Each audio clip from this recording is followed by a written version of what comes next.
В эфире информационно-аналитическая программа «События недели», в студии Белла Кварчия. Здравствуйте. Прошедшую рабочую неделю в информационном плане можно охарактеризовать как время, наполненное решением текущих задач в самых разных плоскостях. Это подготовка к новому учебному году, инспекция энергетической комиссии из России объектов Абхазской энергосистемы, совещание в кабинете министров под руководством президента, рабочий визит в республику представителя Минэкономразвития для оценки и реализации мероприятий инвестпрограммы и ряд других тем. К примеру, на этой неделе стали известны данные внешнеэкономической деятельности Абхазии за 7 месяцев, а также суммы бюджетных начислений по разным видам таможенных платежей. Отчетные цифры привел председатель Государственного таможенного комитета Гурам Инапшба в ходе совещания под руководством главы правительства Александра Анкваб. Общая сумма таможенных платежей при экспорте и импорте товаров за 7 месяцев текущего года составила около 900 с небольшим миллионов рублей, при плане в 1 миллиард 107 миллионов. За этот же период товарооборот составил более 13 миллиардов рублей, при плане около 15 миллиардов. Как прогнозируют специалисты, 2020 год по показателям товарооборота превзойдет 2019. Причина – увеличение объемов некоторых экспортируемых видов товара.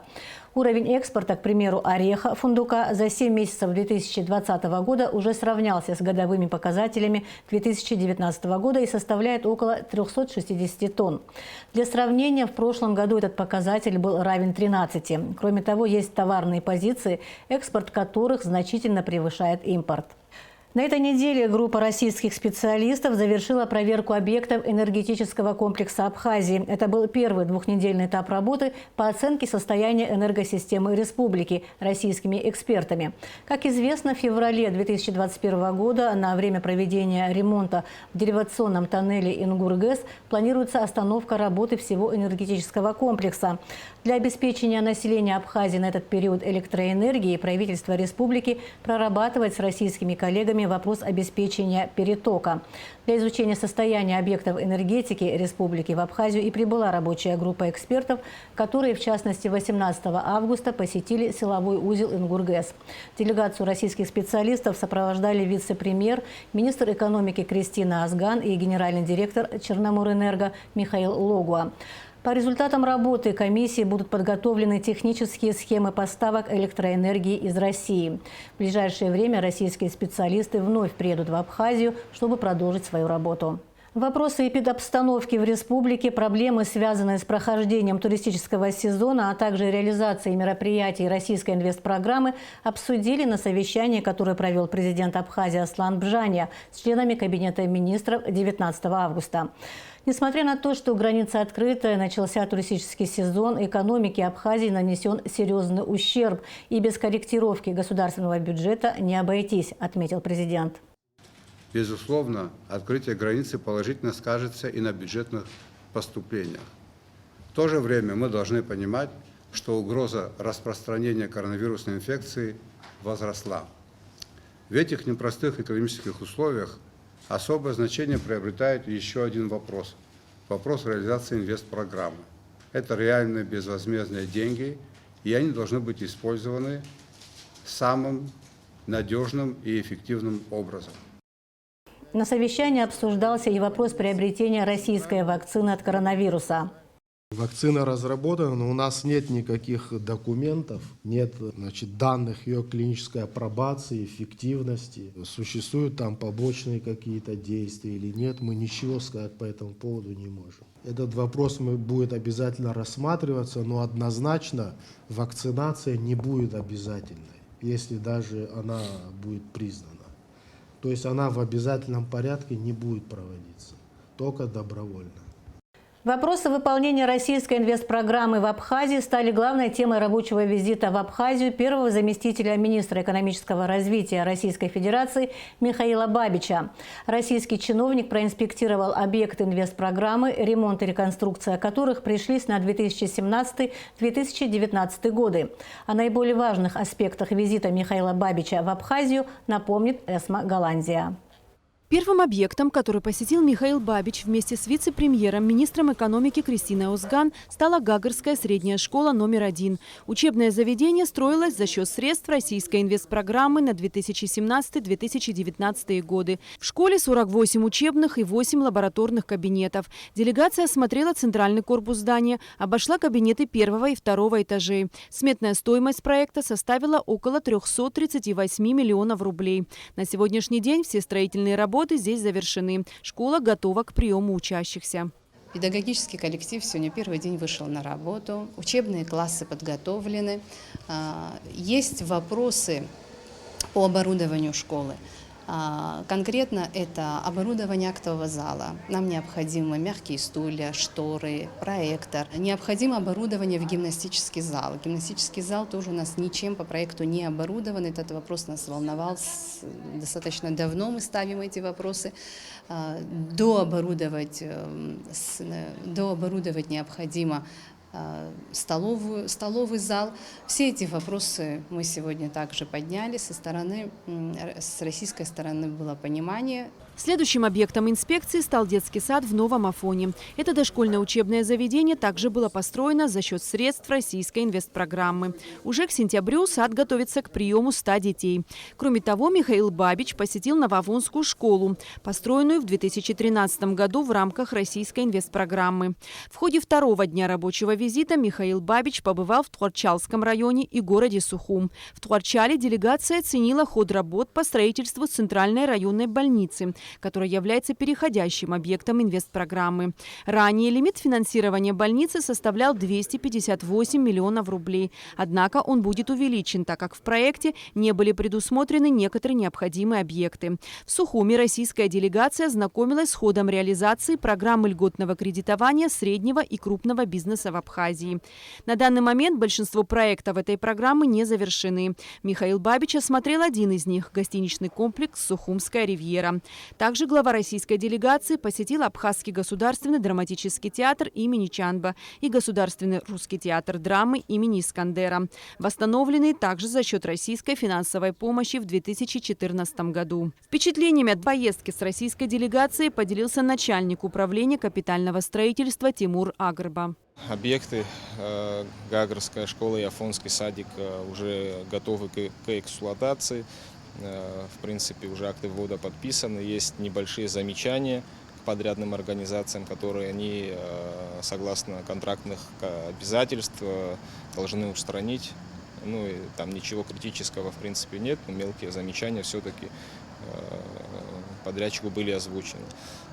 В Тхуарчальской центральной районной больнице ремонтные работы продолжаются, объект не завершен. Не закуплено медицинское оборудование. Более того, в проектной документации не было предусмотрено столовой, прачечной, морга, капитального ремонта, рентген-кабинета. Все это мы включили в новый проект. Сегодня согласовали на месте. Проект понравился. Определили место, где будет строиться столовая и прачечная. Этот объект будет дофинансирован в рамках новой инвестпрограммы. Что касается новой инвестпрограммы, в 2020 году мы уже заключили 35 контрактов, 12 из которых это система водопровода и канализации, 18 контрактов это капитальный ремонт автомобильных дорог и 5 контрактов по энергетике. Авансы спущены подрядным организациям. Работы начинаются. После того, как Михаил Бабич осмотрел объекты инвестпрограммы в Гагре и Новом Афоне, его принял президент Аслан Бжания. На встрече присутствовали члены правительства республики, а также посол России в Абхазии Алексей Двинянин. Я надеюсь на то, что по итогам этой встречи некоторые проекты, некоторые вопросы получат серьезный импульс. Мы будем открыты, наша позиция будет аргументированной. Мы исходим из того, что представляем братские народы, братские государства, поэтому я абсолютно убежден в том, что обозначенный результат, та цель, которая поставлена, она будет достигнута. Если даже для этого потребуется несколько раундов встречи, переговоров, мы к этому обязательно поступать мы придем. Очень хорошее впечатление. Есть объекты, которые нужно подтянуть сегодня, дооборудовать, особенно объекты социальной инфраструктуры, школы, детские садики. Мы договорились с коллегами, каким образом постараемся дофинансировать эти объекты, чтобы закупить оборудование, чтобы с 1 сентября эти объекты можно было эксплуатировать, и детей можно было привести и в школу, и в садик. Вот. Поговорили о более масштабных вещах, энергообеспеченность республики, вопросы казначейского исполнения бюджета, доходов, того предполагаемого дефицита, который ожидаем до конца года. То есть, все те вопросы, которые нас с вами вместе волнуют, они находятся у нас под таким очень пристальным вниманием. Очень перспективно нам представляется потенциальная программа развития туризма, которую мы с вами обсуждали. И тоже в этой части нужно будет наметить конкретные шаги, вопросы гармонизации законодательства. То есть, все то, о чем, так сказать, многократно говорили и вы с главой нашего государства Владимиром Владимировичем Путиным на уровне правительства Российской Федерации. Это цель нашей работы. В ходе встречи Аслан Бжания подчеркнул, что и в дальнейшем будет уделено особое внимание качественному и своевременному выполнению проектов, реализация которых намечена в рамках инвестпрограммы. Эсма Гуланзе, Степан Мартиросян, Томас Чиковани, Абхазское телевидение.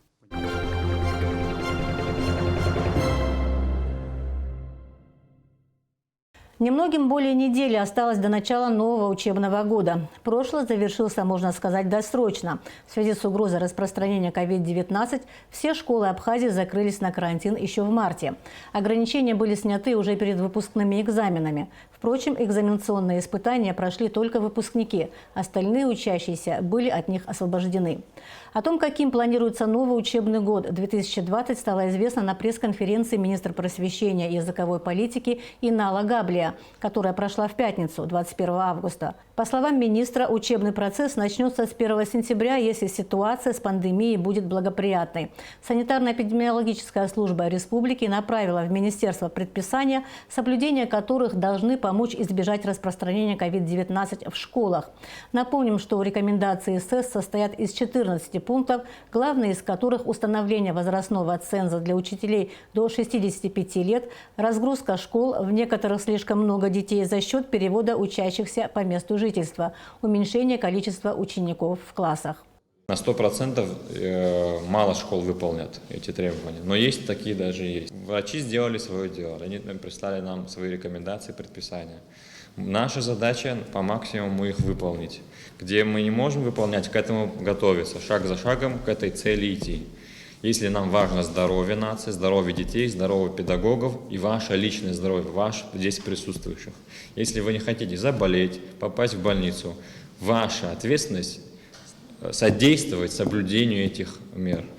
Подготовка к новому учебному году – ответственный период в первую очередь для педагогов и руководителей школ. Как сегодня обстоят дела с приемом детей? Сложно ли выполнять предписания по эпидбезопасности, введенные республиканской санэпидстанцией? И как с учетом этих требований будет проходить обучение? Наш корреспондент Амелия Бисмарк побывала в нескольких столичных школах и понаблюдала за процессом изнутри. Осень на пороге, а это значит скоро начало учебного года. В преддверии Дня знаний санитарно-эпидемиологическая служба республики подготовила список предписаний, обязательных для соблюдения во всех школах страны. Документ из 14 пунктов был направлен в Министерство просвещения, и специалисты ведомства приняли за осуществление поставленной задачи. Для нас сейчас важно здоровье наших детей и наших учителей. И в связи с этим сложности, конечно же, возникают у нас и с первым пунктом. Это рекомендация 65-летних учителей поберечь, насколько возможно. Где возможно, мы стараемся это делать. У нас еще большая проблема, то есть наполненность школ. Большая часть городских школ, столичных школ у нас работают в 2 смены, а еще делить, то есть по рекомендациям СЭС по 20 человек делать это. Считайте, что еще настолько же классов увеличивается. То есть в связи с этим у нас много сложностей, но мы стараемся пошагово их решать. Самые крупные в столице 4-я, 10-я и 1-я школы, а 2-я русская школа имени Пушкина и вовсе самая большая в стране. Здесь обучается около 1200 человек. Сейчас в здании завершается ремонт после случившегося в прошлом году пожара. Учебное заведение пользуется большим доверием у жителей Абхазии. Не изменилась ситуация и сегодня. Набор в 1-й класс был открыт 20 августа, и уже на 2-й день квота по приему, отпущенная в рамках новых предписаний СЭС, была укомплектована. На стадии завершения ремонт во 2-й школе, но еще есть много вопросов, но все стараются так, чтобы 1 сентября дети зашли полностью в школу. У нас в этом году 4 класса, набор был завершен уже вчера. Те по месту жительства и наши ученики, кто у нас учатся, братья и сестры, они попали. Может, кто-то, очень много было желающих, но, к сожалению, я извиняюсь перед всеми, у нас сейчас такая ситуация, но попали не все. Линейка во 2-й школе – это событие для всего города. В этом году праздник пришлось отменить. Придется ограничиться тематическими классными часами, говорит директор Ирина Паверскер. Небольшое торжественное собрание все же состоится. Оно пройдет для избранных, то есть для первоклашек, которые, несмотря ни на что, должны запомнить свой первый школьный день навсегда. Первоклашек мы не хотим обделить. Это все-таки их первый день школьной жизни.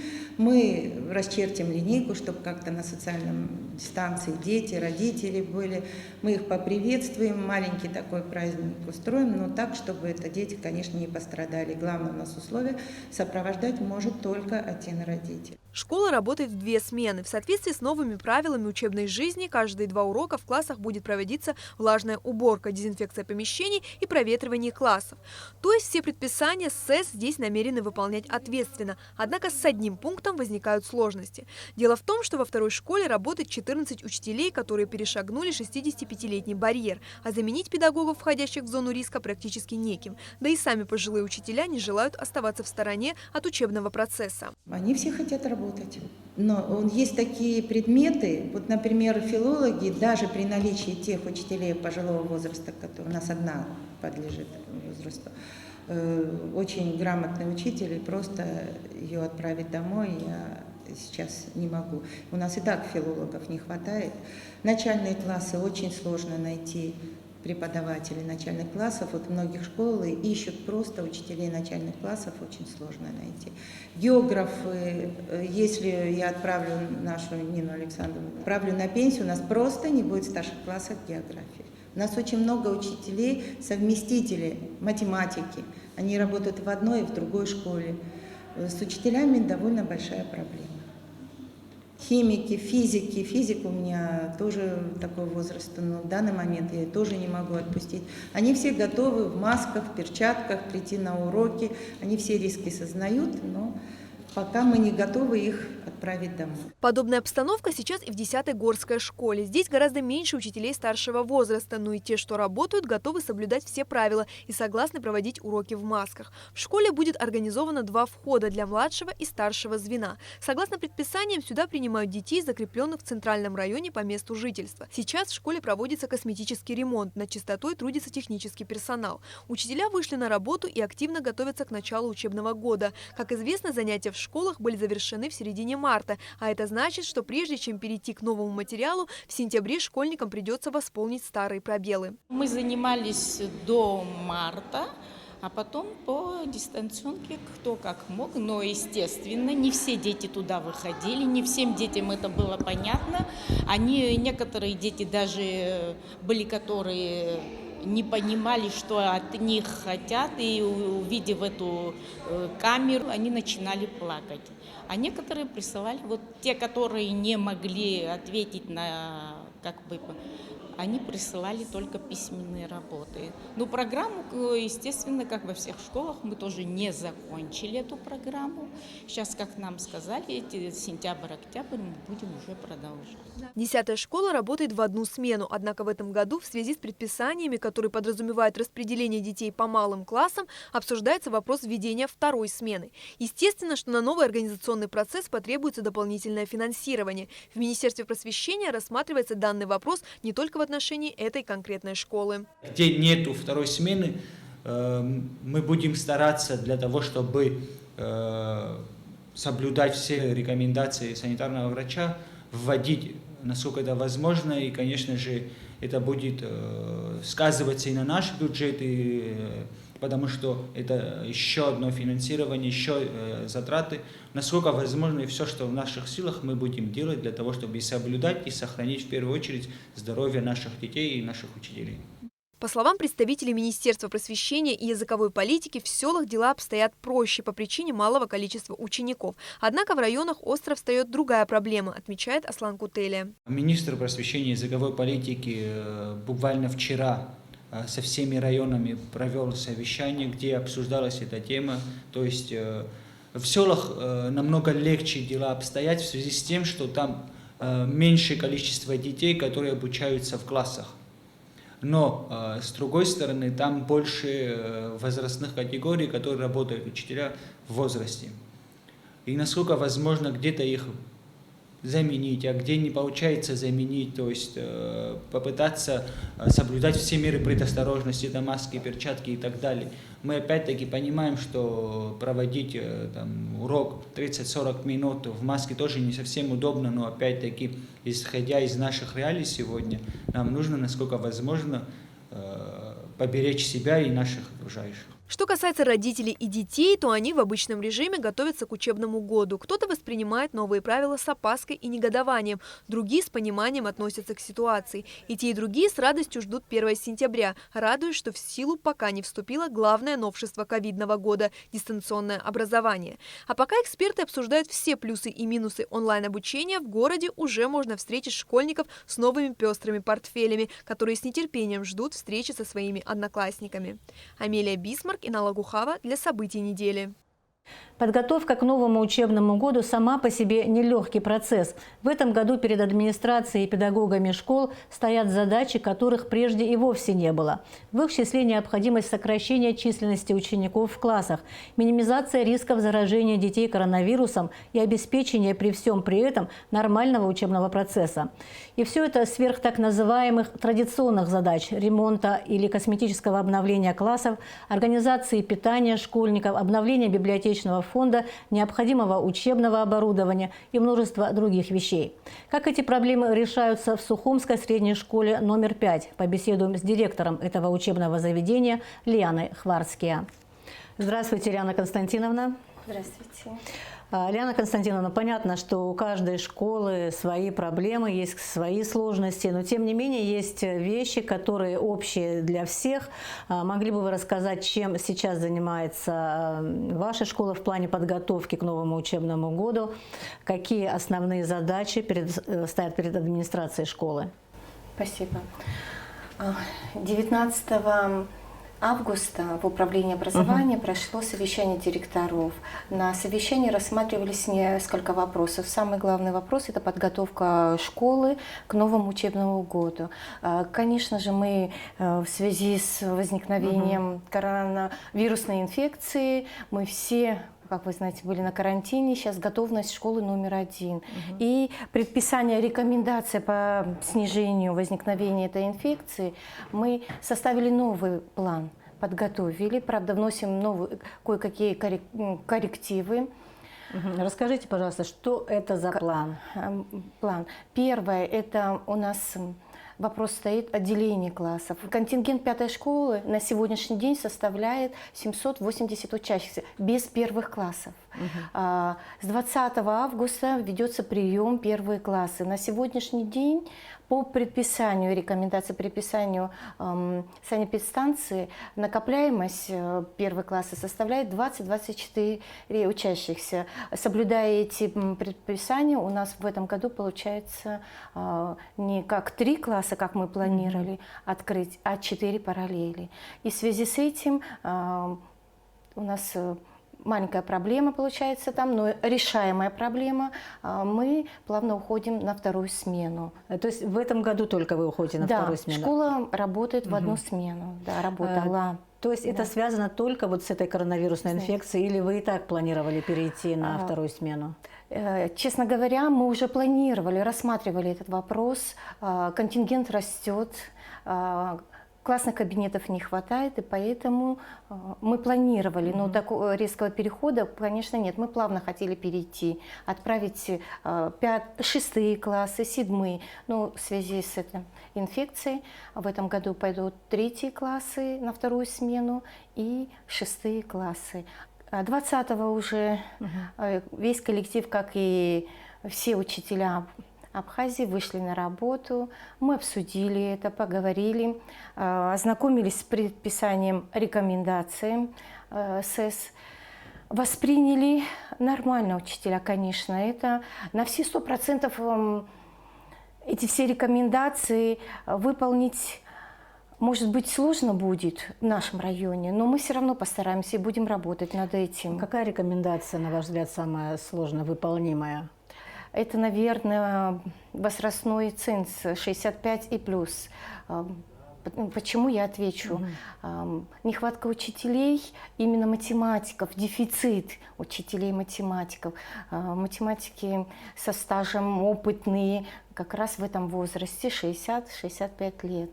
Да. Но мы все рекомендации, все безопасности будем соблюдать. Все учителя будут ходить в масках. То есть они не будут сидеть дома, они будут находиться на работе, работать с учениками? С соблюдением всех мер? С соблюдением всех мер мы будем работать. Мы разработали план приема в школу детей. 3 входа будет у нас запланированы. Центральный будем принимать с 1 по 4 классы детей. Будет дежурить медсестра. Конечно же, мы будем все предписания выполнять. Отдел управления образованием обещали нам обеспечить градусниками, всеми необходимыми материалами. 3 входа у нас будет, как я уже говорила. Мы поделили, одна группа будет среднее звено, это 5-е, 7-е с одной стороны, вход и со двора, с другой стороны это старшее звено. Мы максимально постараемся, чтобы на перемене это дети не встречались как так, это да. можно? Но как это получится? Ну, у нас маленький опыт есть, да, правда. Тогда было у нас 48 выпускников, мы выпускали как раз 2-недельная учеба. У нас было, если помните, экзамены, это все. Мы уже все эти рекомендации выполнили, и теперь уже есть маленький опыт, мы будем уже применять и этот опыт, и новый, и будем вносить какие-то изменения, но постараемся выполнить все на 100%. Требования о каком-то определенном количестве детей в классах, как к этому, есть какая-то реакция от родителей? То есть, может быть, люди планировали идти в эту школу. Если есть старшие классы, допустим, если они больше 20 человек, их расформировывают или что будет делать? Что будет предпринимать администрация школы? Какие решения принимать в этом плане? Мы поэтому решили так отправить на 2-ю смену, чтобы поделить. У нас, честно говоря, по 25, если 29 детей в классе, в старшем звене, мы поделим на группы и будем отправлять их в разные смены? Нет, не смены. По группам поделим в разные классы и будем менять.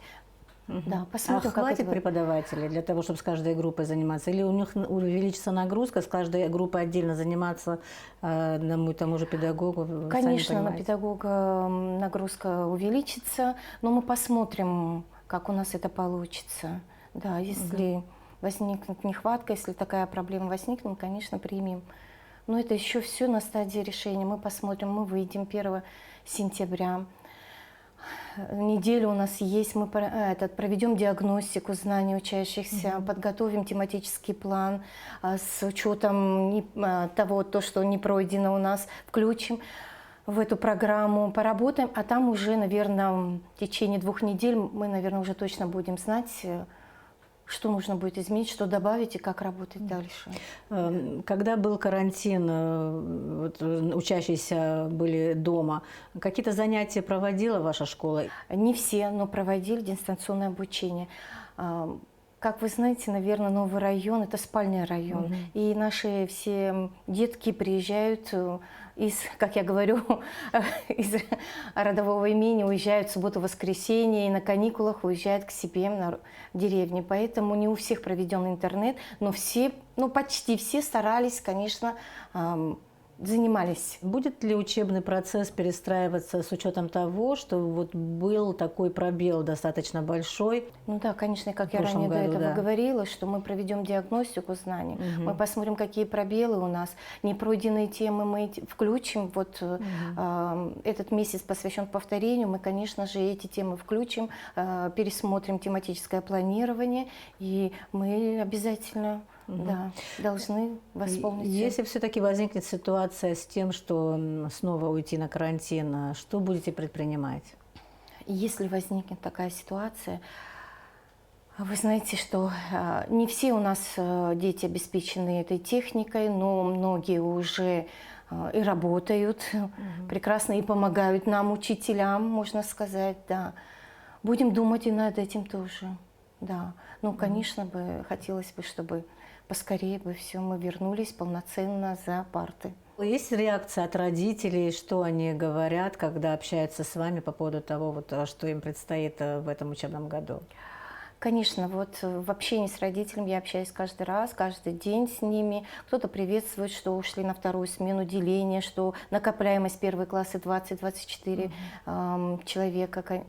Но вторая смена, все работают, им очень сложно, но они восприняли нормально, понимая, что такая ситуация, что это временное, что все-таки пройдет вирус, и мы все полноценно выйдем на работу. Но сейчас мы основной удар и внимание все на рекомендации снижения этого риска заболеваемости. У нас и влажная уборка будет, на каждом этаже дежурить техничка, на каждом будет стоять в маске, влажную уборку проводить. Учителя будут на переменах проводить уборку и ручек дверных, как положено. Все это будет.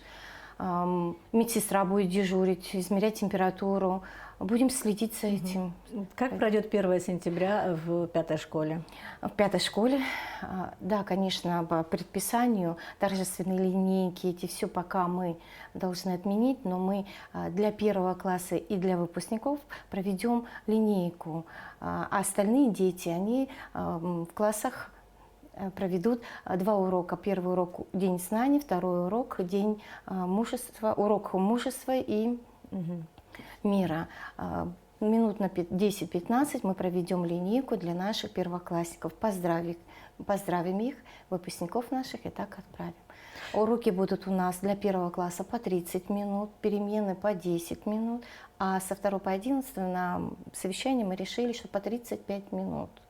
Короткие уроки. Да, короткие уроки. Это пока, я понимаю, что это все временно, и расписание завуч уже готовит у нас, это все временно в связи с возникновением этой инфекции. Конечно, нам бы хотелось, чтобы мы были обеспечены новыми технологиями, чтобы мы пришли, и голова не болела о том, что где-то подкрутить парты не хватает, стулья не хватает, вот такие технические проблемы.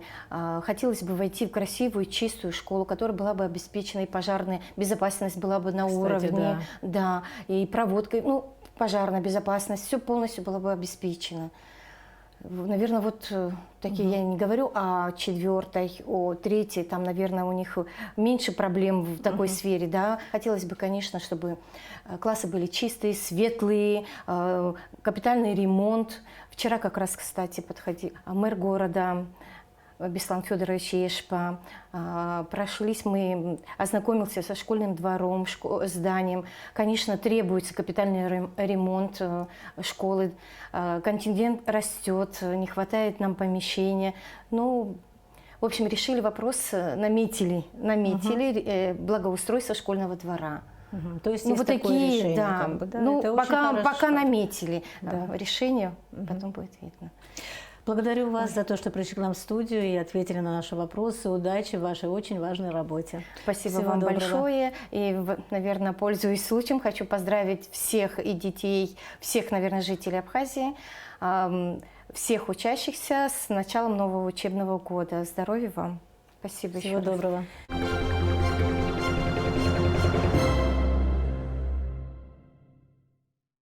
В пятницу 21 августа глава администрации Сухума Беслан Эшба побывал с инспекцией в новом районе столицы. Его сопровождали заместитель главы администрации Автандил Сурманидзе, представители служб города.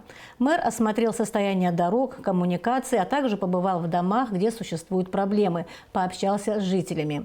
Беслан Эшба поставил ряд задач перед специалистами по решению неотложных проблем. Подробнее в репортаже пресс-службы администрации столицы. Новый район – самый густонаселенный район столицы. Здесь проживает около 20 тысяч жителей. Мэр столицы сначала побывал в Домуправлении номер 5. Его там ждали депутаты парламента и городского собрания от нового района. Вместе с начальником Домуправления и депутатами мэр наметил план инспекции. Самым внимательным образом, то, что мы сегодня успеем пройти, посмотреть, вот это мы, конечно, отфиксируем, и там ваша работа должна быть тоже продолжена в этом плане. Вы и так там определенное количество времени имели поручение, что сделать, доложено, это обработанная информация. Но сейчас более глубоко, наверное, посмотрим на некоторые вещи. Вот, посмотрим, как поддерживается порядок, что нужно сделать еще, что усилить. Вот, есть особо проблемные места в многоэтажных домах, где заливает квартиры и так далее, наносит вред самим зданиям. Вот это посмотрим, поговорим о многом. Участники совещания выразили желание облагородить Центральный парк нового района. Он был заложен еще в 1980 году. Даже при коммунистическом изобилии ресурсов он не был доведен до конца, отметил депутат парламента Гия Кварчия. Отрадно, что в таком составе, с рабочим настроем вы сюда приехали. Проблем, как вы все знаете, здесь немало, но, надеюсь, сегодня мы можем определить тот приоритетный круг, который реально можно вот как-то очертить и приступить к каким-то работам. Здесь очень много жильцов и детей много собирается вечерами, и желательно было бы, чтобы ограда была, потому что бывают случаи, здесь бывали, что дети выбегают там за мячом на дорогу. Да, парк хороший, но вот в этом плане он немножко небезопасный. В парке ветераны войны своими силами установили памятник погибшим друзьям. Беслан Эшба распорядился подготовить проект для реконструкции памятника и территории вокруг него. То есть реконструкцию полную, самого памятника тоже. Были эскизы и макеты. Вот, Если есть предложения, те материалы, если у вас есть, вы услышали поручение, давайте, то, что найдете, мы найдем, архитектуру, и они используют этот материал для выработки некого проектного решения. В ходе инспекции обсуждались проблемы коммуникации, ливневые канализационные стоки. Где-то они приведены в порядок, но на некоторых улицах их надо будет менять. Справку с рекомендациями в ближайшее время, чтобы мы могли потом уже как-то задачи расставить. Та справка, тот материал, который у вас есть, по наблюдениям, по ощущениям, по текущим ремонтам, по вызовам, по таким ситуациям, когда возникает проблема, исходя из этого всего, справочный материал сделать, а потом мы, если нужно будет дополнительное дообследование, если нужно будет какие-то текущие ремонты сделать, текущие. Пойдем. Улица 30 сентября является достаточно проблематичной. Здесь происходит утечка воды почти по всей улице. Мэр поручил локализовать проблему. По словам специалистов, если делать ремонт дорожного полотна этой улицы, обязательно нужно решать проблему ливневых стоков. Привести более-менее в порядок, чтобы люди могли перемещаться. Хочется закрыть этот вопрос тоже пока по такой же схеме. Но не так, чтобы на второй день где-то что-то прорвало. Вместе с РСУ, вместе выехать, посмотреть и локализовать то, что есть. Потом берем паузу, смотрим, как себя ведет. Если где-то за счет этого перепад давления получится, это еще обратно может рвануть. Поэтому посмотрим. Мэр посетил 5-ю среднюю школу имени Ефрема Эшба. Директор учебного заведения поделилась проблемами. В первую очередь это дефицит кабинетов. Учебное заведение перегружено учащимися. В этом году в школу поступило 150 первоклассников. По новой рекомендации СЭС пришлось разбить учебу по сменам. По рекомендации предписанию санэпидстанции по 24 человека. И получается так, что мы 3-й класс отправили на 2-ю смену. Кабинетов не хватает, поэтому по 30 минут первые классы занимаются, они придут утром по 30 минут. Да. Мы по смену разбили. И в начальном звене это 3-й ушли, и в старшем звене это 7-е ушли. 3 7-х класса пошли во 2-ю смену. Да. Так, сколько всего у нас учеников? Ну, ушло, 800, наверное, вы говорите? на сегодняшний вот день 708. Из них сколько идут во 2-ю смену? Ну, наверное, человек... 200 есть? 200 не будет пока. Пока нет, только 200 не будет. 100, 120, но не более. Мэр распорядился привести в порядок спортивную площадку во дворе школы и территорию вокруг двора, которая в некоторых местах из-за неправильного функционирования коммуникаций превратилась в болото. Канава, там просто болото. Это дождевой. По территории самого двора раньше была обычная канава по краю забора, выходила в угол. И сверху на нем вырос лес. И просто вырос лес, да, сверху. Ну, то есть это здесь не то, что болото, а здесь была некая коммуникация, которая ввиду того, что не функционирует, значит, обросла травой. В новом районе есть 5 футбольных площадок, но нет спортивного зала широкого профиля. Этот вопрос перед домоуправлениями часто поднимают жители района. Они считают, что было бы хорошо восстановить школу большей вместимости, что сняло бы проблему нехватки мест и заодно решил бы вопрос спорткомплекса. Беслан Эшба побывал на месте, где стоит нефункционирующее все послевоенные годы здание школы, которая была самой большой в районе. Мэр отметил, что все, что возможно сделать своими силами, администрация города сделает. Для более крупных проектов будет подготовлена документация для представления правительству. То, что сможем своими силами какие-то вещи сделаем, а на остальное будем готовить большую документацию и будем выходить на правительство. В ходе инспекции, осмотрев заросшие неухоженные дворы и участки, на некоторых почти образована свалка мусора, глава отметил, что нужно все эти места очистить и приводить в порядок. Беслан Эшба посетил и многоэтажные дома, подвалы которых затоплены. В подвале. В подвале? Да. Так. Никто не знает, откуда она там собирается. По словам специалистов, проблема подтопления домов в период дождей происходит из-за неправильно подведенных водостоков. Нужно делать отмостки и отводить воду от зданий.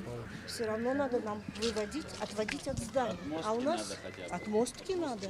Клара Гуня живет по улице Аргун, 22. Она обратилась в администрацию с просьбой о помощи. Жительницу 9-го этажа много лет подтапливает, когда идет сильный дождь. Стены покрываются плесенью, вода просачивается через стены. Это проблема всех жителей 9-го этажа этого дома. Полностью 9-й этаж, очень много нервов. Прямо вот сверху по стенке. Когда дождь идет, просачивается. Это я ваш Шарашгана, да? Я же сама. Или вот узкий, да? Конечно. Охашан за Куршинава, а банка трахтива тригун, потому что она течет. Стенка анпёба зашнила, а ей просачивается.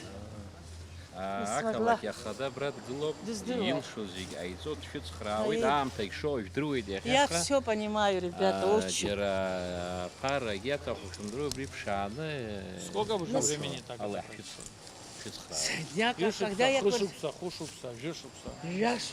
Порядок и чистота – это самое главное. Проблему мусора и мусоропроводов тоже надо решать. Часть жителей нового района отказалась от пользования мусоропроводами, закрыв их. Те, что работают, остаются проблемой, потому что забиваются мусором и строительными отходами. И чистить такой мусоропровод для коммунальщиков становится проблемой. Я скажу так, где нам пока проблему с лифтами решить сложно и есть мусоропровод, надо там пока оставить. А как только нам удастся вопрос лифтов решить, там точно надо выходить из этой ситуации. В заключение мэр обязал домоуправление каждый на своем участке выявлять проблемы и оперативно ставить в известность администрацию города. Это ответственное лицо должен найти в каждом доме, человека, который ему будет подсказывать о тех или иных проблемах, который потом будет упаковываться в одно целое, и мы уже сможем анализировать, смотреть, говорить людям честно, вот это мы можем сейчас, вот это мы можем завтра, вот это можем через год, и там уже более глобальные вещи уже программного характера. Илана Какаля, Давид Авец, специально для абхазского телевидения.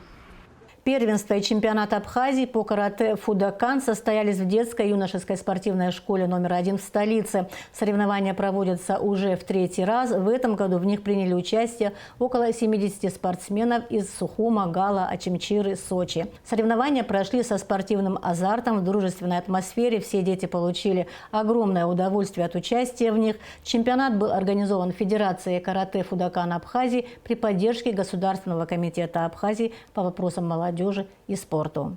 Это мероприятие было спланировано таким образом, чтобы то количество участников, которые на нем участвуют, не находилось в одном месте, все вместе.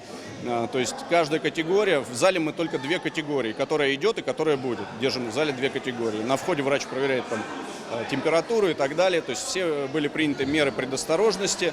Это однодневный чемпионат, но вообще он по количеству участников. То есть если бы у нас было первоначально, как планировалось, 200 человек, с приезжими командами, то мы бы его вели 2 дня в любом случае. А так как у нас половина участников там не смогли по каким-то причинам приехать, да, и вот то, что, ну, исходя из того количества, которое на сей день, да, то мы его проводим за 1 день. Это мероприятие, оно и будет ежегодным, и было, то есть мы теперь его как первенство будем проводить регулярно, вот в августе месяце, в конце. К нам собирались большое количество команд приехать, но так как планы были перенесены, не приехали команды из других городов России из-за закрытой границы, но тем не менее мероприятие удалось, и сегодня вот то, что вы видите, такой праздник спортивный небольшой нам удалось устроить впервые после пандемии. А сейчас несколько анонсов культурных событий, которые состоятся на следующей неделе. Все они посвящены Дню международного признания независимости Республики Абхазия.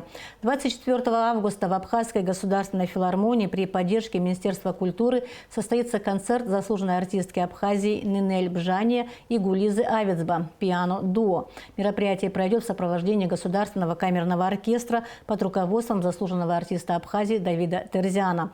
Концерт начнется в 19 часов. 25 августа уже в Абхазском драмтеатре состоится вечер классической музыки с участием студента Московской консерватории Бараса Куджба и актеров театра. Также концерт начнется в 19 часов.